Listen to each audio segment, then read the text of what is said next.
Bom dia a todos.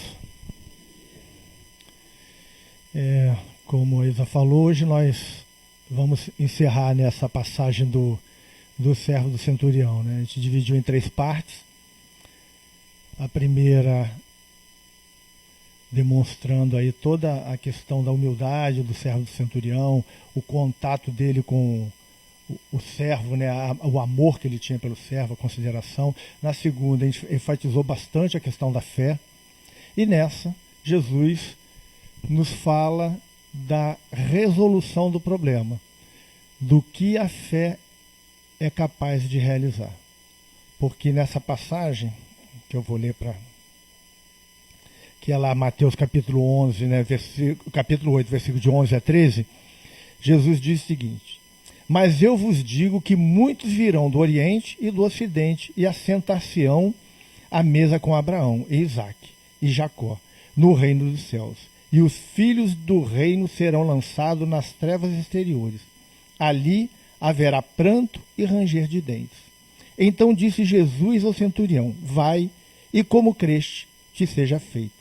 E naquela mesma hora o seu criado sarou.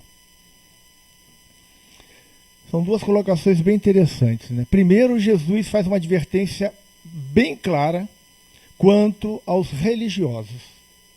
Porque quando ele fala lá que muitos viriam do Oriente, do Ocidente, e iriam se assentar à mesa com Abraão, com Isaque e Jacó, que são os pais do judaísmo, né, podemos dizer assim, ele está dizendo que os povos fora do judaísmo chegariam para a dita salvação. E que os filhos, né, aqui ele fala assim, no reino do céu, e os filhos do reino serão lançados fora. Porque o judeu, ele tinha sempre aquela ideia de que ele era o povo eleito, o povo salvo. E aí o Cristo está dizendo que não é a religião que salva, é as atitudes do indivíduo. Porque o judaísmo era a religião da época que tinha a ideia do Deus único, tinha todas as leis divinas inseridas no Velho Testamento, e mesmo assim viviam como se Deus não existisse. Criaram um formalismo absurdo e negligenciavam realmente o reino de Deus, o viver de acordo com os ensinamentos que foram traçados para aquele povo. E a gente vê isso em todas as religiões, sem exceção. As pessoas acreditam que estar dentro de um templo religioso, estar dentro de uma religião, é o suficiente para merecer o céu, dependendo da crença, merecer como os espíritas querem ir para o nosso lar. Quando, na verdade, não é bem isso. Quantos espíritas, vamos falar da nossa religião, porque a dos outros, eles que cuidem, quantos espíritas vivem de forma totalmente contrária aos postulados da nossa doutrina?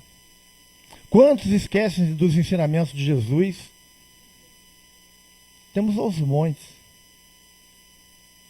Muita gente. Quem está já há mais tempo na doutrina, que já segue a doutrina há mais tempo, que roda aí as casas espíritas, o movimento espírita como um todo, sabe como é que é o movimento espírita. O tamanho do egoísmo que a gente encontra, pessoas que querem levar vantagem em tudo, pessoas que são verdadeiros sectaristas, fundamentalistas. Se não tivermos mudanças radicais em nossas vidas, se não buscarmos realmente fazer a reforma íntima, desenvolver as virtudes em nossos corações, começar a, aos poucos, vencer os vícios morais que carregamos, o rótulo de espírita não nos leva a lugar algum. Não tenhamos a pretensão, não tenhamos a ilusão de achar que por sermos espíritos somos povo eleitos, estamos salvos. Isso não existe. O judaísmo caiu nesse erro, Os nossos irmãos católicos caíram nesse erro, os nossos irmãos evangélicos caíram nesse erro, e nós estamos no mesmo erro. Em momento algum, Jesus diz que, por estar dentro de um templo, o indivíduo estaria salvo. No Evangelho de Mateus, lá no finalzinho, quando os apóstolos se dirigem a Jesus perguntando como seria a separação no final dos tempos. Temos aquela passagem que é lindíssima, que Jesus diz: vinde a mim, benditos de meu Pai, pois tive fome e deste-me de comer. Tive sede e deste-me de beber. Estava nu e me vestis. Estava doente e me assistis. E aí eles perguntam: Senhor, mas quando foi que te fizemos isso? E aí Jesus responde: quando fizerdes a qualquer um desses pequeninos, a mim estarás fazendo. E ele continua: e aqueles que não entendem isso, ele falará: afastai-vos de mim para o fogo eterno, porque tive fome e não me deste de comer. E ele vai com a mesma sequência, deixando claro para todos aqueles que seguiriam depois dele os ensinamentos que ele deixaria, que a caridade era o ponto básico de separação. E não a religiosidade, e não a cor da pele, não a cultura, qualquer tipo de formação, seja ela qual for. Ele deixa claríssimo que o que vai estabelecer as nossas conquistas é a caridade. Paulo de Tarso, entendendo isso, lá numa das cartas aos Coríntios, no capítulo 12, ele fala sobre a caridade também. Algumas traduções colocam como amor, mas o termo lá é caritas, é o amor em movimento, o amor em direção ao outro, falando da questão da caridade também. Deixando também bem claro que a caridade era ponto focal. Porque a caridade é se importar com o outro, abrir mão do egoísmo, largar o orgulho, não fazer ao outro o que nós não queremos que façam para a gente. Isso faz parte do cristianismo. Esse é o verdadeiro cristão. Quando a gente vai olhar o homem de bem, lá na passagem do Evangelho segundo o Espiritismo, fala muito claro que o homem de bem, ele analisa os seus atos, e se ele perceber que cometeu alguma coisa contra seja lá quem for, ele volta e corrige. Porque ele está preocupado com o outro, ele quer o bem-estar do outro, ele esquece de si mesmo muitas vezes para ajudar o próximo. Jesus aqui nessa primeira parte está se referindo a isso. Está se referindo a todos nós que somos religiosos. Temos que estar atentos a isso. Eu gosto muito de falar sobre essas coisas para que todos nós coloquemos as nossas cabeças no lugar e façamos reflexões. Ontem no grupo aqui do lar, os trabalhadores do lar sabem, eu mandei um material sobre isso para todos os trabalhadores do lar.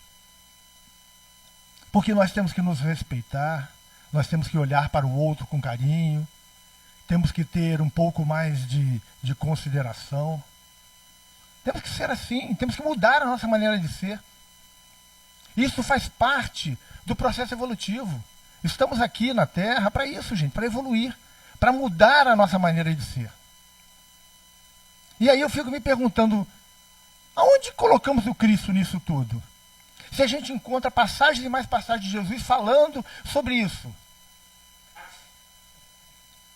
Sobre agirmos de forma correta.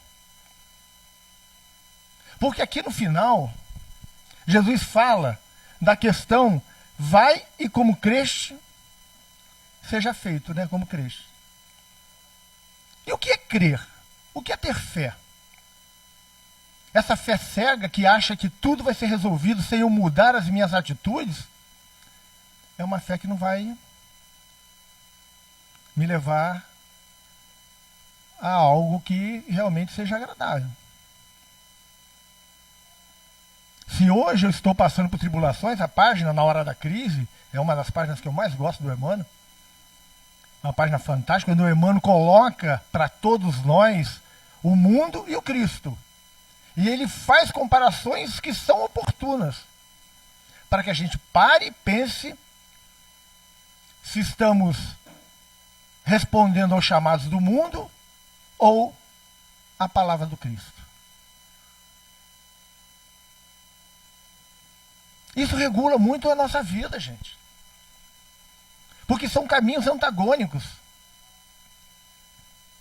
O mundo nos convoca o tempo todo para viver o hoje, o agora, a matéria. O Cristo não nos proíbe de viver o hoje, o agora e viver as coisas da matéria, mas ele dá um enfoque diferente.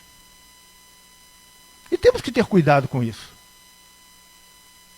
Se estamos vivenciando o cristianismo, a base do cristianismo, pelo menos, a gente tem que tentar seguir. É difícil? É difícil. Ninguém está aqui dizendo que seguir Jesus é a coisa mais fácil do mundo. É muito difícil. Mas sem esforço, ninguém consegue. A Isa falou aqui da questão da disciplina do Emmanuel. Quando o Emmanuel se dirige a Chico Xavier, o que ele diz? As três coisas que Chico teria que seguir: disciplina, disciplina e disciplina. Se não disciplinarmos as nossas vontades, a nossa vida, a gente não vai conquistar. Não vamos nos libertar da enfermidade. Tem gente que é diabética e quer comer açúcar, quer beber. Tem gente que tem pressão alta e come tudo que não pode. E aí fica querendo que Deus faça milagre. Que Jesus, a espiritualidade, faça milagre. Não faz a sua parte. Temos que fazer a nossa parte. Ajuda-te que o céu te ajudará. Faz a tua parte, gente. Todos nós temos que fazer a nossa parte. Porque senão, não chegaremos a qualquer lugar. Essas palavras aparecem em Lucas, no capítulo 13, versículos 28 e 29, sob circunstâncias diferentes. Serve de conclusão das palavras já estudadas em Mateus, capítulo 7, versículo 13 a 23, mas de forma bastante bem abreviada e variada. Indicam que existem falsos discípulos e que a aparência dos discípulos não serve de garantia sobre a validade da profissão deles. As palavras aqui usadas por Jesus ilustram quase a mesma coisa.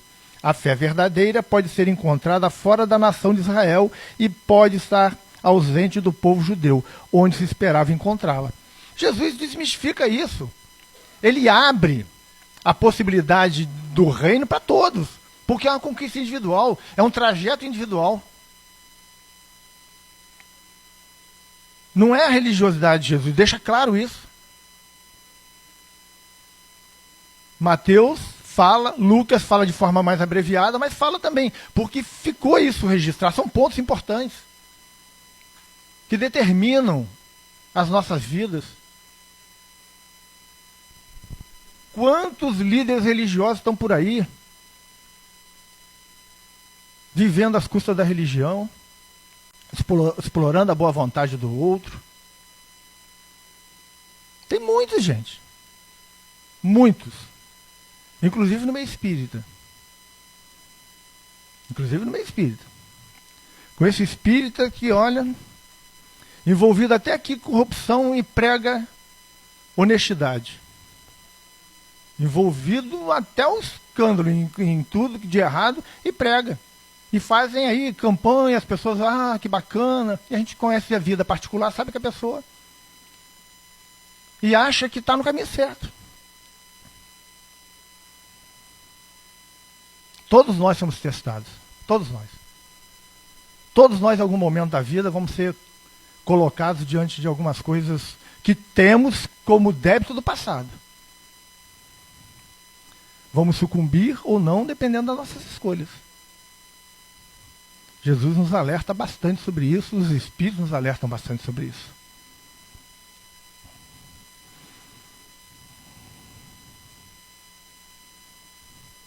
Jesus expressa aqui, nos termos dos ensinos, das ideias e da literatura dos judeus. Jesus usa sempre a literatura judaica. Sempre. Eu vejo muito, principalmente no meio espírita, as pessoas falam assim, o Velho Testamento tem que ser deixado de lado. que o certo é o Novo Testamento. Jesus era judeu, gente. Jesus veio reformar o judaísmo. E 90% das passagens de Jesus estão contidas no Velho Testamento. Jesus simplesmente corrigiu distorções, mas ele usa a literatura judaica como base para tudo que ele falou. Ele usou a sabedoria dele, que era um espírito diferenciado, o espírito mais evoluído que nós tivemos aqui, para colocar com uma clareza maior, para dirimir dúvidas. Mas ele usou o Velho Testamento. Em todas essas passagens, se a gente fizer uma análise e for no Velho Testamento, quem tem o cuidado de estudar realmente com cautela, vai encontrar as mesmas coisas que o Cristo disse no Velho Testamento. Sempre. E a gente vê pessoas dizendo que o Velho Testamento é a história de um povo, realmente é. A gente não pode levar o Velho Testamento ao pé da letra, tudo. Mas a parte moral e ética é a mesma do Cristo. A história do povo está embutida ali também. As conquistas e as derrotas do judaísmo. E aí você vê tudo que é tipo de coisa. Mas quando a gente vai para o que está inserido na lei de Deus, é a mesma coisa, não tem mudança. Jesus mudou a interpretação. Porque lá no início, o judaísmo tinha uma interpretação e, ser humano, nós, fomos mudando para a nossa realidade. É o que estão fazendo hoje com o Espiritismo. Eu tenho visto um Cristo dentro do Espiritismo que não condiz com o próprio Cristo. Absurdo isso. Hoje em dia, se você questiona qualquer coisa, a pessoa vira para você, mas isso não é ser cristão. Jesus questionava tudo, gente. Lê o Evangelho, estuda o Evangelho. Quando você é duro em alguma posição, isso não é ser cristão. Jesus era duro nas posições. Ai de vós, escribas e fariseus hipócritas. Isso não é ser duro? E as pessoas hoje estão criando um Cristo que é adaptável à sua realidade. Porque a pessoa não quer ser criticada. Ela não quer que ninguém conteste. E aí, cria o Cristo que não contesta. Foge da realidade do próprio Jesus. Eu vejo umas alegações absurdas. Não julgueis. Jesus julgou, os apóstolos julgaram. Jesus não quer hipocrisia. Mas o julgamento é fundamental na nossa vida. Porque se eu tenho dois fatos na minha frente, eu não julgar o que é certo, como é que eu vivo? Eu preciso saber o que é certo e o que é errado. Eu não tenho que condenar. Eu tenho que entender. Eu não tenho que ficar condenando todo mundo por coisas que eu mesmo faço. É diferente. Mas julgar é obrigação nossa. Em todos os momentos da vida a gente tem duas escolhas. Sempre. E se eu não fizer julgamento do que é o certo e o que é errado, como é que eu fico? E as pessoas vão criando um Cristo que não existe. Porque não estudam. Porque não vão aprofundar Jesus. Os judeus acalentavam a ideia de que o reino seria caracterizado com grandiosas e alegre festa. E que esta incluiria o privilégio de banquetear-se com os grandes patriarcas da história do povo de Israel, ou seja, Abraão, Isaac e Jacó, e os outros que não são mencionados aqui especificamente. Porque o judeu acredita não, que no final dos tempos, os três patriarcas e mais os grandes profetas participariam de uma grande festa. E que a vida de Israel seria uma grande festa e que ele ia ser o dominador do mundo, seria o novo romano. Essa é a visão. Todos estariam sob o jugo do judaísmo. O Cristo disse que isso não é verdade. Corrigiu. Porque o reino de Deus é o reino da paz, do amor, da fraternidade. E não de guerras, de conquistas, de autoridade, de impor ao outro algum jugo. Então Jesus vê que Jesus cita os três que estavam na literatura, que eles estavam aguardando, para dizer, muitos virão para esse banquete, mas não serão judeus. Ele tem que usar o que eles acreditavam. Os judeus também imaginavam que os gentios não teriam parte nessa festa e regozijo, mas que ficariam do lado de fora nas trevas, padecendo vários sofrimentos. Nós, para os judeus, somos gentios. Entender isso? Todos os que estão fora do judaísmo são gentios. E para o judeu, esse povo não irá para o reino dos céus. Essa é a visão judaica. O cristão, na sua grande maioria, acredita a mesma coisa, que eles são os eleitos. E os que estão de fora, que Deus é esse, gente? Que escolhe um povo em detrimento de outro. Se o indivíduo é do candomblé, se é da umbanda, se é do islamismo, se é do budismo, está condenado? E a atitude individual? E o ser do indivíduo? Isso não conta? Se acreditarmos nisso, vamos ser tão fundamentalistas como os piores que tem por aí.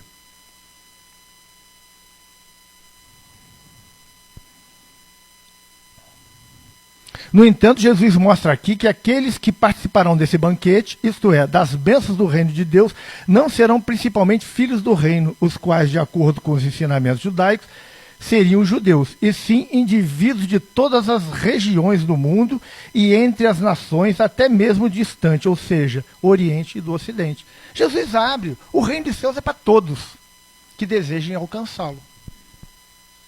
Ele explica lá no Sermão do Monte, que nós estudamos há pouco tempo, o caminho do reino dos céus. Ele mostra qual é o caminho. E ele diz que é para todos, todos, sem exceção. Basta seguir o caminho. E é uma fatalidade. Todos nós vamos chegar a esse reino um dia. Podemos demorar milênios. Porque o caminhar é que define o tempo que eu vou demorar. Se eu caminhar mais rápido, eu vou chegar mais rápido. Se eu caminhar devagar, vou demorar mais. São as minhas escolhas. Livre arbítrio. Uma coisa que Deus nos deu e que regula a nossa felicidade. O tempo de alcançar a nossa felicidade.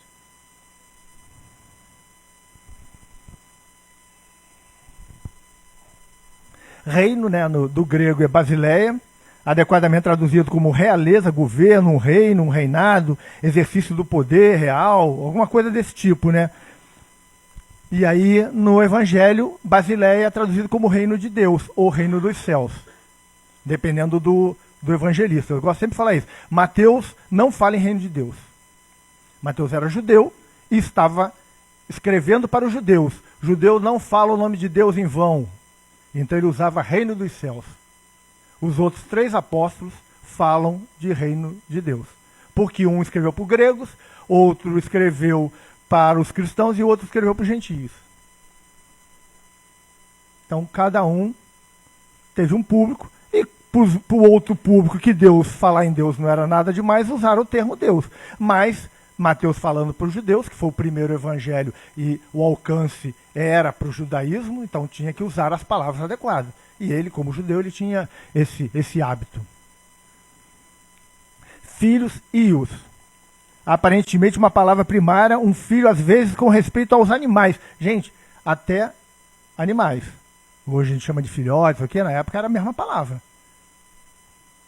Palavra usada de maneira muito ampla sobre o parentesco imediato, remoto ou figurado. Filho, potro, em sentido figurado, a respeito daquele que é objeto do amor e cuidados paternos. Eu gosto sempre de dizer que nós estamos diante de uma língua pobre. O grego da época, o koiné, e o aramaico e o hebraico eram línguas paupérrimas. Não tinham a quantidade de vocábulos que nós temos, por exemplo, na língua portuguesa. Então, a maneira de se expressar era muito mais complicada. E quando você pega um texto escrito, que é sem ponto, sem vírgula, sem nada, e a palavra significa coisas antagônicas, muitas vezes, pode significar uma coisa e uma outra contrária, entender é difícil. E aí começam, por isso que nós temos tantas linhas teológicas. Porque a interpretação do evangelho é feita de forma ao agrado de cada um. Um entende uma coisa, outro entende outra, porque a palavra dá o mesmo sentido. A palavra dá o mesmo sentido.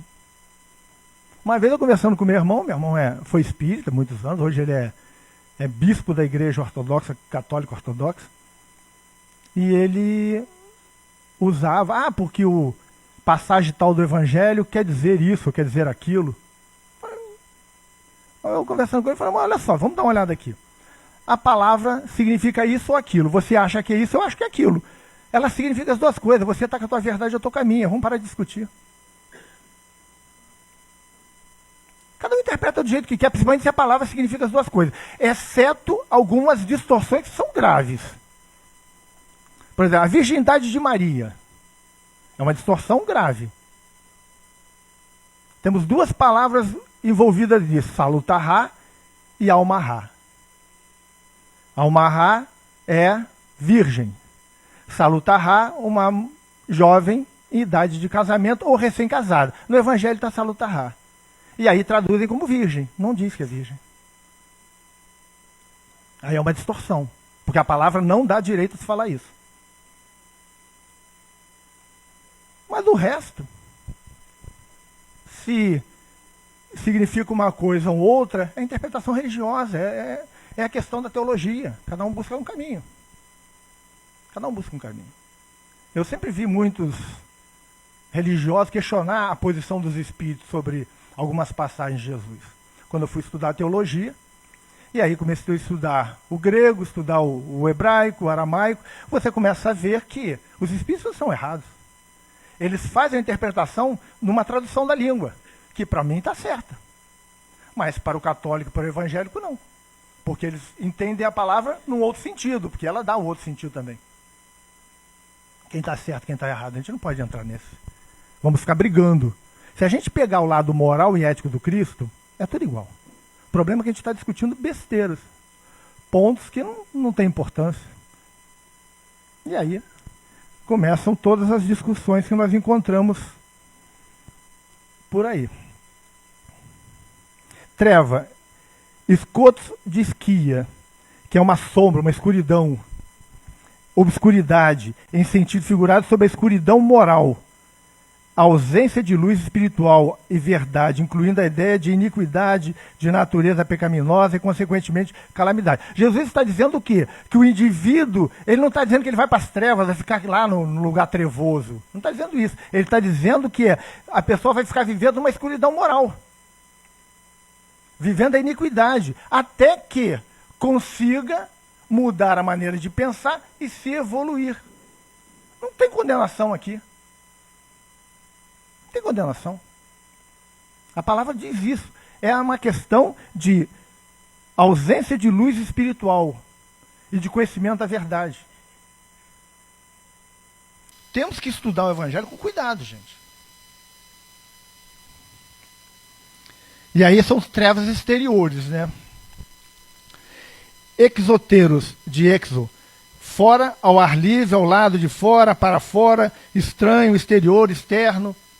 Porque é você viver fora da realidade espiritual, fora das leis de Deus. O fora é isso, gente. Você não vai ter, no caso, luz espiritual e vai fora da realidade das leis divinas. São interpretações simples. E aí você criou um inferno. Você criou um inferno. E se a gente procurar, inclusive no Velho Testamento, o inferno não existe. Não existe. Não existe.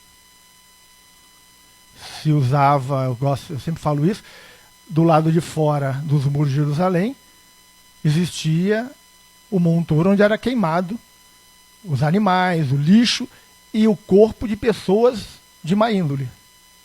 E aí Jesus diz que os homens de má índole seriam queimados lá. Ele está falando uma realidade da cultura judaica. O corpo seria queimado lá. Está na literatura judaica que explica isso. E aí virou inferno. Criou um espaço espiritual chamado inferno, que na realidade era um lugar material, onde a carcaça era queimada, onde os animais eram queimados, onde os homens de má vida não tinham direito a enterro. É interessante isso. Quando a gente vê Jesus sendo enterrado, foi um fato fora do normal. Por quê? Porque foi pedir autorização. Por que foi pedir o corpo de Jesus? Seria normal, morreu, entrega para a família. Não, porque como ele foi crucificado, ele teria que ser jogado fora. Para ser queimado lá fora, mas aí abriu-se uma exceção. E Jesus conseguiu, de alguma forma, ser enterrado. Botado lá no enterro deles, né, que era numa caverna fechada por pedras. O inferno não existe, gente.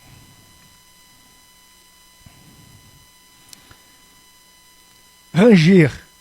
Jesus fala no ranger de dentes, né? Que é brigmus, chiar os dentes por dor ou raiva. Ranger.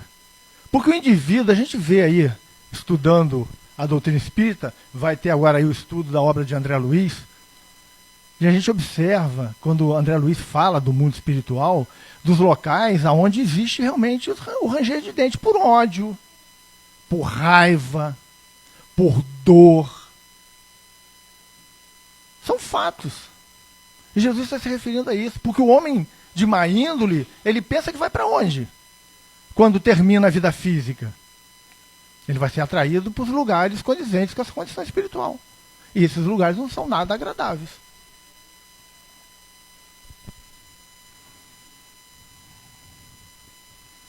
Jesus fala, quando ele diz para o centurião, vá e que seja realizado como creste. Questão da fé, gente. Que é pisteuo, de pistes, né? Persuasão, crença, convicção moral. Conforme a tua convicção. Porque ter fé é ter convicção de alguma coisa. Convicção de alguma coisa. Não adianta a gente estar dentro de uma religião se não tem convicção. Porque a convicção é que te leva a mudar. É que te leva a fazer a reforma íntima. Porque quando eu estou lá, mas sou morno, é só a gente ler o Apocalipse. João falando dos que são mornos. Gente, ou eu tenho convicção, e a convicção me leva, me dá força para que eu mude o que precisa ser mudado, ou então eu não vou mudar.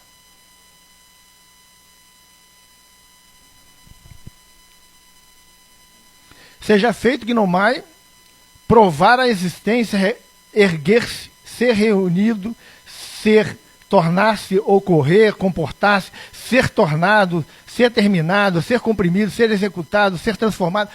Tudo de forma que seja realizado de alguma forma. Aí Jesus está falando que seja transformado aquela doença, que seja resolvido. Ele está dando uma solução para aquilo.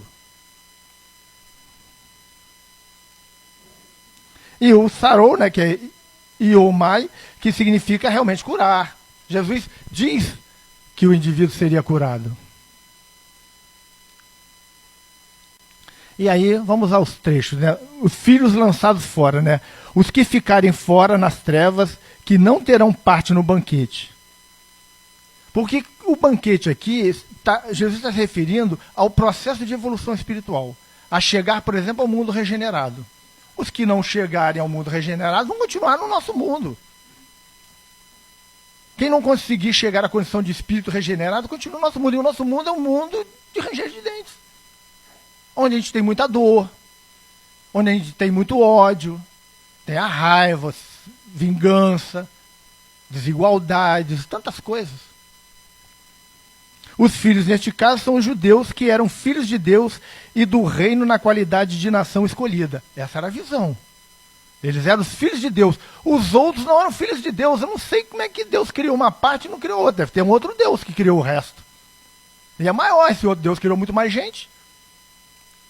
Né? Mas a lição que aqui encontramos é que para participar do banquete é necessário ter fé como a do centurião. Porque a fé transforma, gente. A crença, a convicção transforma. Quem é morno não muda. Não tem coragem. Quando você vê um Francisco de Assis, que é o patrono da nossa casa, você vê a mudança radical na vida dele, foi por causa da fé. Porque ele encarou o mundo. Foi rejeitado pelos pais, pela cidade, foi rejeitado por todos. E mudou. Paulo de Tarso, quando ele se encontra com o Cristo na estrada de Damasco, ele faz uma mudança radical. E aí o que aconteceu? O judeu rejeitou Paulo, a família de Paulo rejeitou Paulo, e o cristão rejeitou Paulo. Ele ficou no mundo perdido. Porque o cristão sabia que ele era um perseguidor, falou, esse cara está de armação. Está se fingindo de amiguinho para prender todo mundo. O judeu chamou ele de traidor, o pai chamou ele de filho ingrato que abandonou Deus. O cara, mas a convicção dele, a fé dele fez ele continuar. E aí se tornou o grande nome do cristianismo. Não tem apóstolo que se compare a Paulo. Só vê a trajetória de Paulo, a grandiosidade da trajetória de Paulo. Enquanto que os apóstolos ficaram todos na casa do caminho, lá, com medo, eles saíram para o mundo. Saiu para o mundo pregando, fundando as eclesias, locais de estudo do Evangelho do Cristo, que depois virou as igrejas. Paulo fez tudo isso. E foi perseguido, naufragou, foi mordido de cobra, apanhou, continuou a vida. Nada envergava aquele homem, a fé. É o que nos falta. Porque se não tivermos fé, a gente vai fazer o que o Francisco fez. Rompe com o mundo. Não para virar mendigo, mas rompe com as coisas que estão nos levando para sofrer. A gente não tem coragem. Quantos vícios a gente tem aí? Quantos vícios a gente tem? Não digo nem moral, vícios. E a gente não consegue abrir mão. Porque a gente tem falta de fé, de coragem de fazer a mudança. Os vícios morais então nem se fala. E todas as vezes que a gente começa a fazer uma mudança, começam os nossos amigos, entre aspas, a apontar o dedo. Eu te conheço, tu não valia nada, tá agora fingindo que é santinho. É assim. Os primeiros a acusar são os familiares. E depois os amigos, e aí tem que ter muita fé, tem que ter muita coragem para seguir em frente. Porque senão a gente desiste. Por que a grande maioria desiste no meio do caminho? Porque a pressão é muito grande. A pressão é muito grande. Mudar não é fácil, gente. A gente tem duas lutas muito grandes para fazer mudança. Contra nós mesmos e contra o mundo. A tua tribo muda quando você faz mudança. Você tem que ir para um outro mundo. Não tem jeito.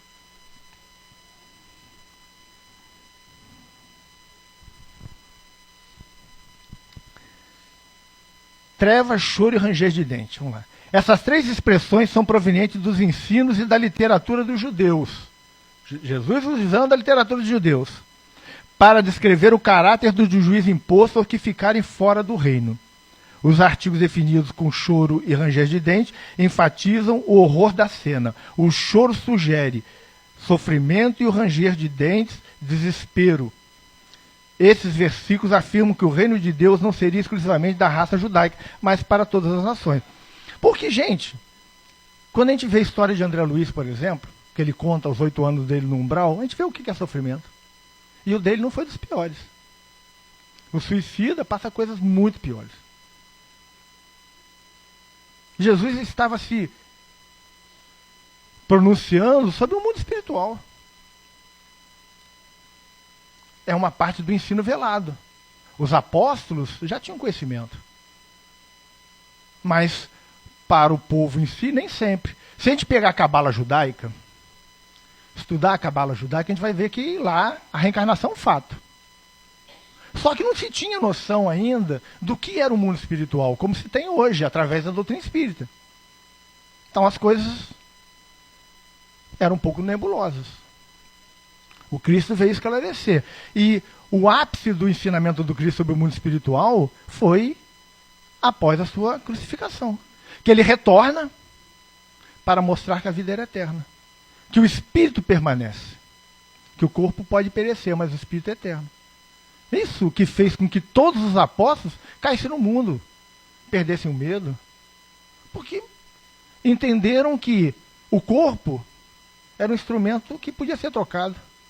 Por que todos os cristãos iam para o circo cantando, sem medo da morte? Porque Cristo voltou. Cristo provou que a morte não existe. Então, perde-se o medo de tudo. Tem espírita que tem horror à morte. Tem espírita que tem horror de espírito, gente. É verdade. Tem uma história muito bacana de um dirigente espírita, fato real isso. Ele tinha viajado, e aí tinha reunião mediúnica, e ele falou que não chegaria, não daria tempo para chegar para a reunião mediúnica. Ele dirigia até a reunião. Aí ele conseguiu um voo mais cedo, veio, chegou, entrou, tinha a sala mediúnica e uma salinha do lado. Ele ficou na salinha do lado, lendo. E aí as pessoas foram chegando. E aí quando ele olhou a hora, estava na hora de começar a reunião, ele abriu a porta e entrou. Correu todos os médios. Quase arrombaram a porta para poder fugir. Aí ele falou, mas o que houve? Pensamos que era um espírito. Ele falou, vocês estão numa reunião mediúnica, gente. É fato. O próprio me contou, é fato. Vocês são espíritos. Gente, é um absurdo isso. Teve um outro espírita que, conhecido no movimento espírita, estava terminal. E aí, beira de desencarnar, segura na mão da esposa e pergunta assim, você realmente acredita na vida após a morte? Ela falou, acredita. Ele, graças a Deus. Ele estava em dúvida. Espírita conhecido. Falta de fé, de convicção, gente.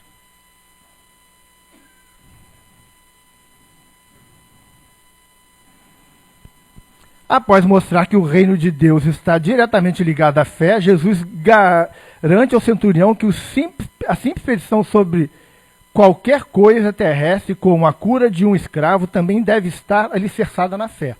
Todos os nossos pedidos têm que estar alicerçados na fé. Porque senão não vamos alcançar. Jesus deixa isso claro. E a resposta não somente é obtida, mas também, como neste caso, é obtida imediatamente. A fé, claro, existem fatores como o merecimento. Mas como temos uma fé alicerçada, normalmente a fé alicerçada demonstra um crescimento espiritual. E aí os merecimentos vão aumentando. E a possibilidade de receber, entre aspas, as graças de forma imediata é muito maior. Do que um indivíduo que não tem fé em nada, não tem merecimento por nada e quer um milagre. Não vai ter milagre. Não vai ter milagre. Há uma cura quase idêntica a essa em João, no capítulo 4, versículo 46 a 53, com detalhes similares. É interessante essa passagem de João, que é um pai que vem pedir pelo filho. E aí Jesus também diz que o filho seria curado. E aí o pai volta. Quando ele está próximo da casa, os servos e os parentes vêm dizer que o filho dele estava bem, que vivia. E ele perguntou, que hora que aconteceu isso? Tinha sido às 7 da noite. A mesma hora que Jesus tinha dito para ele que o filho estava curado. Também era um outro exemplo de fé. Todavia, ali a pessoa é um filho, enquanto aqui é um escravo. A do servo do centurião entra em destaque porque é um escravo. Aquele que era rejeitado. Lembra que eu falei que César pediu perdão ao povo porque teve benevolência com o escravo? É fato. O escravo tinha que ser tratado como lixo. Ali o homem insistiu para que Jesus viesse à sua casa. Ele pediu que Jesus fosse. Jesus disse, não preciso, ele está curado. O centurião foi o contrário, não precisa ir na minha casa, dá uma ordem que eu sei que vai acontecer. Demonstra uma fé muito mais robusta. O entendimento muito. Quem participou dos 2 últimos estudos, quem não participou pode olhar isso que está na internet, vai observar, que a gente viu bem essa questão, do centurião comparando Jesus com ele. Porque ele disse, eu estou aqui sob ordens de César. Tudo que eu falo em nome de César. Então eu digo, vai, e alguém vai. Vem, e alguém vem. E ele sabia que Cristo estava em nome de Deus. E tudo que Jesus falava em nome de Deus, então se realizava. É uma demonstração de entendimento, de processo espiritual muito grande, que nos falta.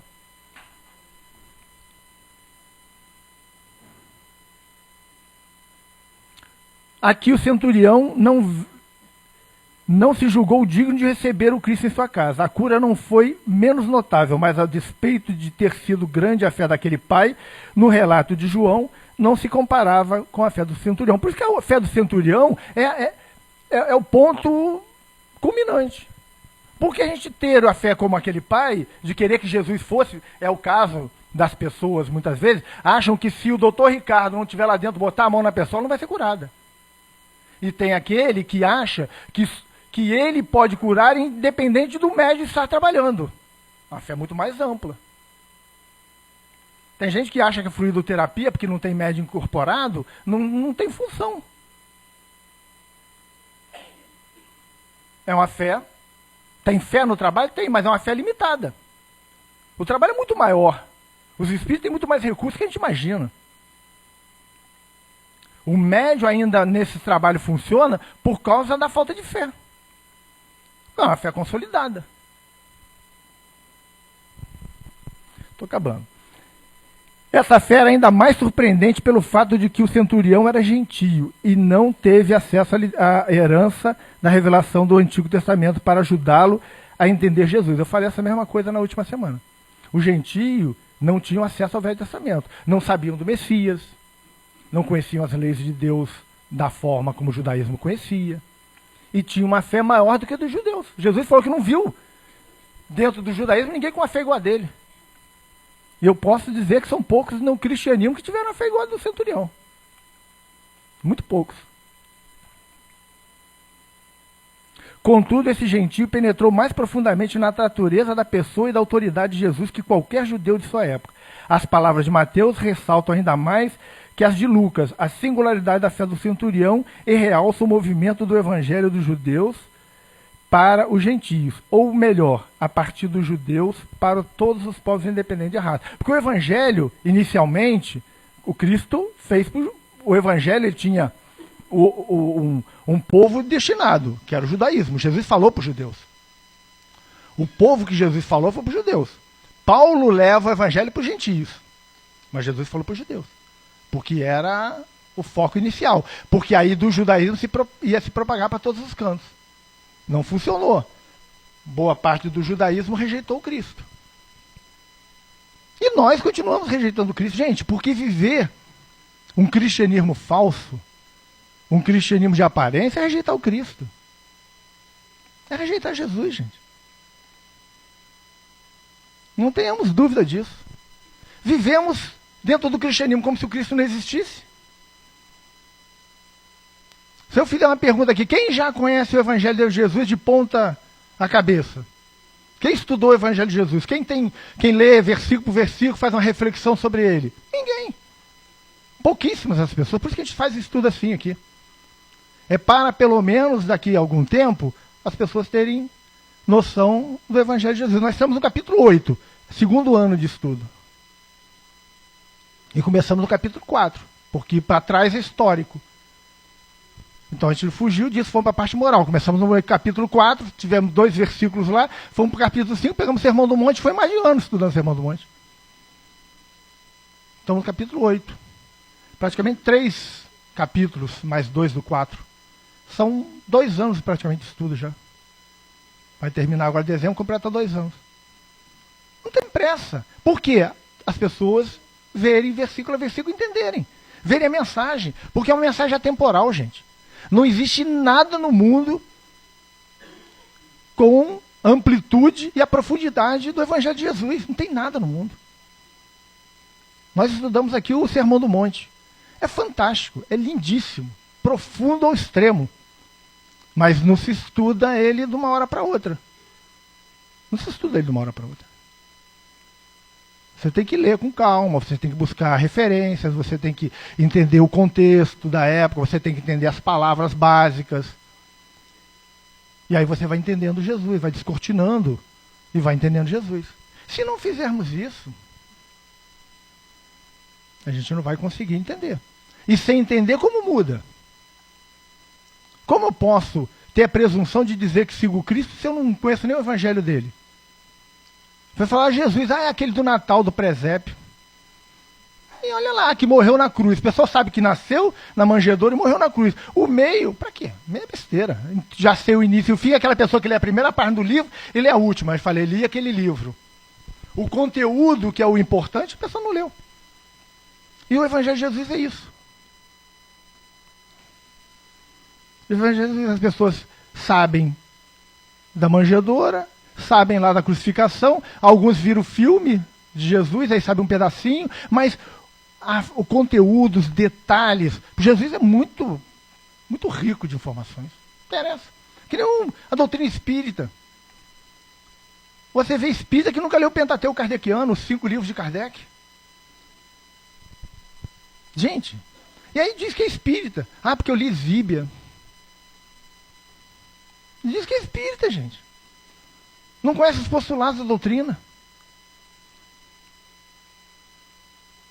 Não digo nem obra complementar, não estou falando nem de lê os 17 livros de André Luiz, lê Emmanuel, lê Manuel Filomeno de Miranda. Estou nem dizendo isso, estou dizendo o Pentateuco kardeciano. O Livro dos Espíritos, o Livro dos Médiuns, o Evangelho segundo o Espiritismo, o Céu, o Inferno e a Gênesis. Não leram. Ah, é muito chato.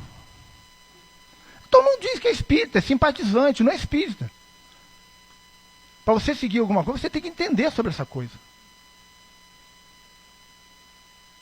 E aí eu fico vendo no meio espírita surgirem teorias esdrúxulas, que têm surgido aos quilos, e o espírita entra. Acredita. Porque não tem base, não tem profundidade. Então porque os pseudo-sábios escrevem muito bem. E aí escreve uma coisa totalmente fora dos padrões doutrinários, mas escreve bonito. A pessoa, que fantástico, fulano é profundo. Profundo em besteira. Gente, você vê cada coisa aí, hoje em dia, meu Deus do céu, tem cada teoria do espírita que é uma coisa horrorosa. E um grupo grande seguindo. Porque não estudam. Quando a gente abre grupo de estudo, por que a gente só tínhamos um grupo de estudo, agora estamos abrindo mais 2? Porque você não consegue público muitas vezes. Porque as pessoas não querem estudar. Você vai abrindo grupo de estudo, vem uma pessoa, 2, você começa a não ter público. Porque ninguém quer estudar, ninguém quer conhecer. Conhecereis a verdade e ela vos libertará, disse o Cristo. Então para que eu vou conhecer a verdade? Você é obrigado a mudar. Então não vou. Mergulhar no Evangelho e sair o mesmo é impossível. Você corre o grave risco de ter que mudar. Então as pessoas não entram. Lê a doutrina, lê o Livro dos Espíritos, gente, que é um filosófico, religioso, científico, fantástico. Para quê? Que descubro alguma coisa lá que me obriga a mudar. E aí o movimento de mudar é doloroso. E as pessoas não querem. Eu sei que aqui o público nem todos são espíritas, muitos estão vindo aqui por causa do processo de cura. Mas a doutrina espírita, ela é uma doutrina consoladora. Quando você entende os porquês da vida, inclusive você entende por que está doente. E você começa a entender os mecanismos necessários para que a doença deixe de ter papel importante na tua vida. Isso é importante.